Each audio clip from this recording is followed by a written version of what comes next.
Сәлеметсіңдер ме балалар? Қалдарың қалай?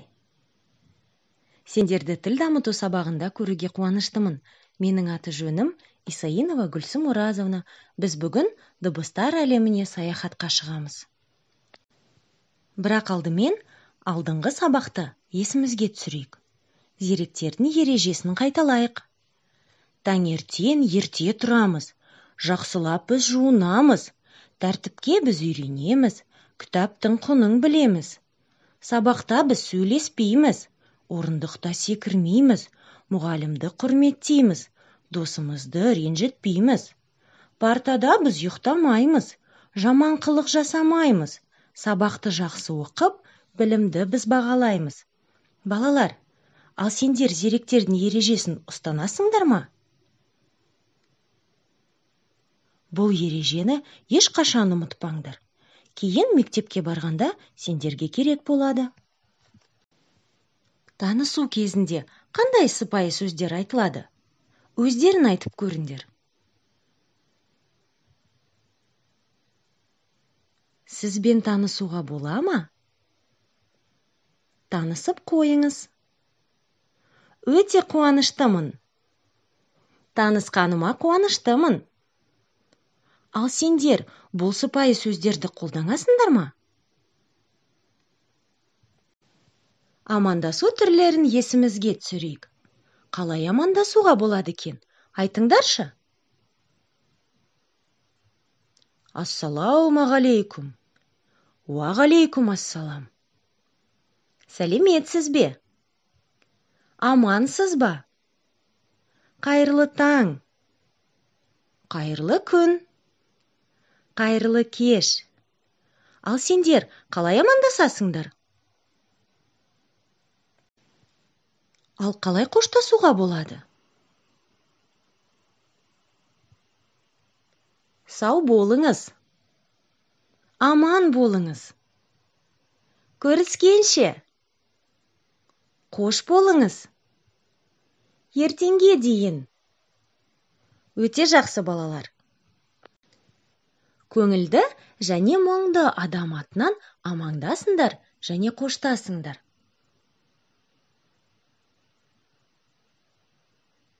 Сәлеметсіз бе? Сау болыңыз. Сәлеметсіз бе? Сау болыңыз. Жақсы. Онда жаңа сабағымызды бастайық. Дыбыстар әлеміне саяхатқа шығайық. Естеріне сақтаңдар. Дыбыс деп барлық естігенімізді және айтқанымызды санаймыз. Яғни тілдің дыбыстау мүшелері арқылы айтылып, құлақпен естілетін үн. Дыбысты айтамыз және естиміз. Біз күнде көптеген дыбыстарды естиміз.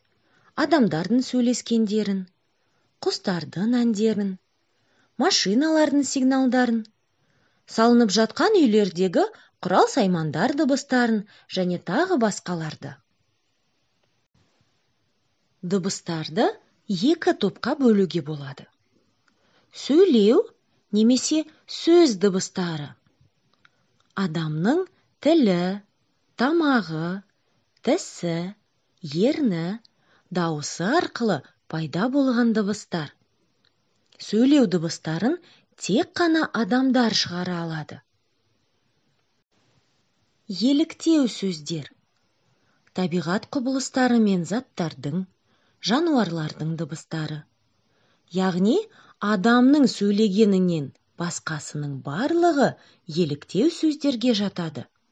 Мысалы, сиырдың мөңірегені, судың сыңғырлауы, балғаның тақылдауы. Суреттегі заттар қандай дыбыс шығарады? Бала қалай жылайды? Салып көріңдер.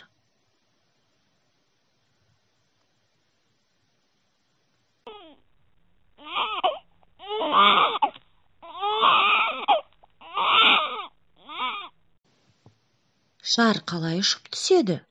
Дыбыстап көріңдер.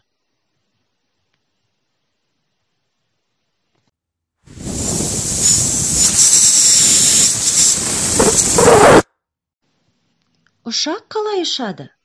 Қане дыбыстаңдар.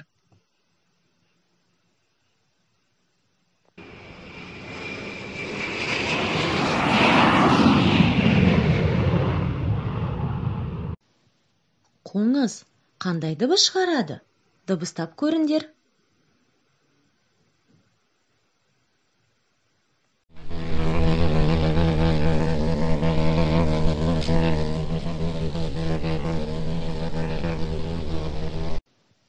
Краннан су аққанда қандай дыбыс шығады?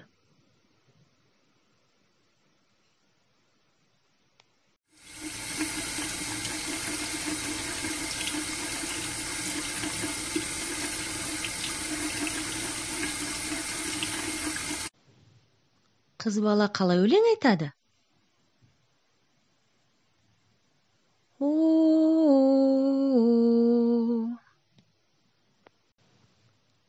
Жел үрлегішпен доңғалақты қалай ауамен толтырады?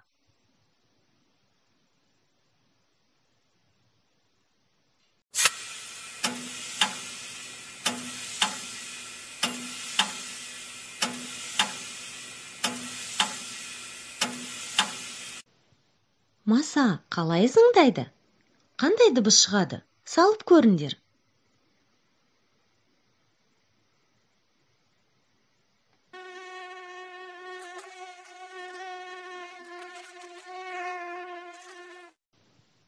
Балалар, сөйлеу дыбыстарын тек қана адамдар шығара алатынын біз білдік. Сондықтан барлық дыбыстарды анық айтып, қайталап көріңдер. Бірінші мен айтамын, одан кейін сендер қайталаңдар. Ма, домалақ алма.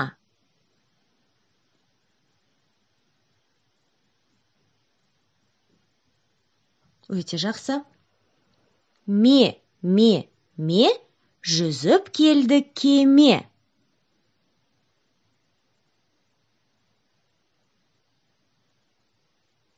Тамаша. Са, ызыңдайды маса.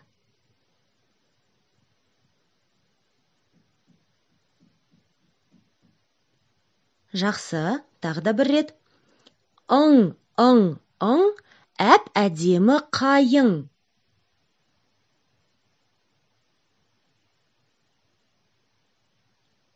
Бәрекелді. Би, кішкентай сәби.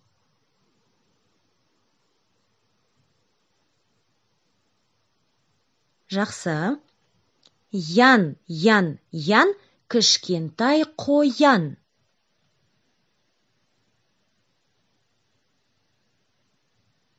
Үз, келді міне күз.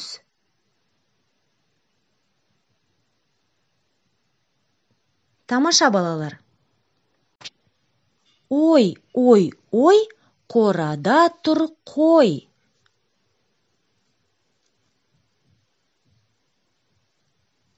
Жақсы. Лу, кішкентай ұлу.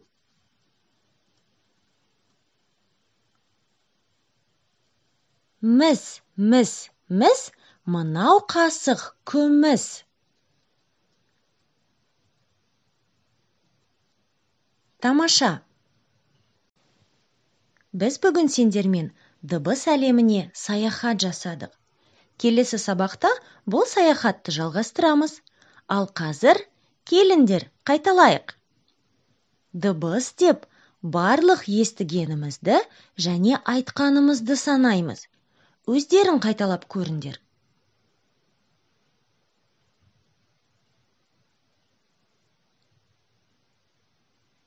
Кәнеки, дыбыс деп барлық естігенімізді және айтқанымызды санаймыз.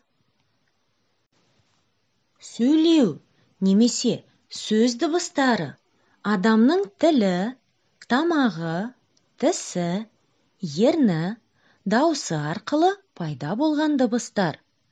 Сөйлеу дыбыстарын кім шығара алады?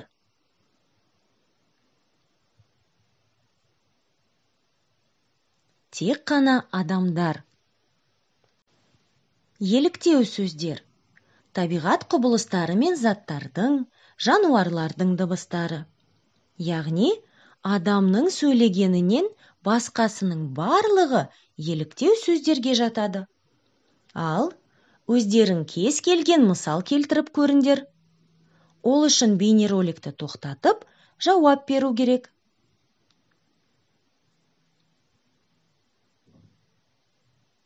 Тамаша! Балалар, осымен біздің сабағымыз аяқталды. Келесі кездескенше сау болыңдар.